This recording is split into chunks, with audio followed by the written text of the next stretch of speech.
Youth for ગુજરાતના પ્રમુખ જિગ્નેશ પાટીલ દ્વારા નવી સિવિલ હોસ્પિટલના કેન્સર બિલ્ડિંગ ખાતે વોર્ડમાં દાખલ દર્દીઓને બ્લેન્કેટ વિતરણ કરવામાં આવ્યું હતું અને ભગવદ ગીતા આપવામાં આવી હતી। જિગ્નેશ પાટીલે બ્લેન્કેટ અને ભગવદ ગીતા આપી વડીલોના આશીર્વાદ મેળવી નવું વર્ષ 2025ની શરૂઆત કરી હતી। જિગ્નેશ પાટીલે કહ્યું કે કેન્સરના દર્દીઓ તણાવ અને મુશ્કેલીઓમાંથી બહાર આવી સ્વસ્થ થાય તે જ નવા વર્ષની ઉજવણી। લોકો અનેકવિધ સેવાકીય તેમજ મનોરંજક પ્રવૃત્તિઓ સાથે નવા વર્ષ 2025ને વધાવવા માટે ઉજવણી કરી છે। ત્યારે યુથ ફોર ગુજરાતના પ્રમુખ જિગ્નેશ પાટીલે નવી સિવિલ હોસ્પિટલ ખાતે કેન્સર અને હાડકા વિભાગના પથારીવશ 151 ગરીબ દર્દીઓને બ્લેન્કેટ અને ભગવદ ગીતાનું વિતરણ કર્યું હતું। કેન્સર જેવા ગંભીર રોગોના દર્દીઓને મનની શાંતિ મળે અને ભારતીય સંસ્કૃતિની ઉદાત્ત ભાવના જાગૃત થાય તેવા આશયથી શ્રીમદ ભગવદ ગીતા અર્પણ કરાઈ હતી। જ્યારે શહેરની બ્લડ બેંકોને રક્તની જરૂરિયાત પડે ત્યારે ટીમ દ્વારા તત્કાલ રક્તદાન કેમ્પો યોજીને રક્ત પૂરું પાડે છે। ઉપરાંત રૂબરૂ જઈને રક્ત અર્પણ કરવાનું સેવા કાર્ય કરે છે। ભિક્ષુક બાળકોને શિક્ષણ આપવાનું કાર્ય પણ ટીમના સભ્યો સાથે મળીને કરે છે। ટીમ દ્વારા રાજ્યમાં કોવિડ રેલ જેવી આફતો સમયે યુથ ફોર ગુજરાતની ટીમ દ્વારા જરૂરી મદદ પહોંચાડવામાં મહત્વની કામગીરી કરવામાં આવી હતી।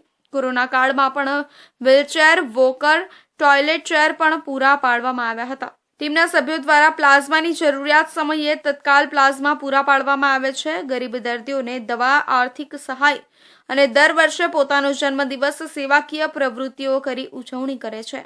આજે નવું વર્ષ છે અને સુરત સિવિલ હોસ્પિટલમાં આજે જેટલા પણ કીમોથેરાપી લેવાવાળા પેશન્ટ છે એમના માટે ભગવદ ગીતા અને ઠંડી છે એટલે બ્લેન્કેટનું વિતરણ કરવામાં આવ્યું છે।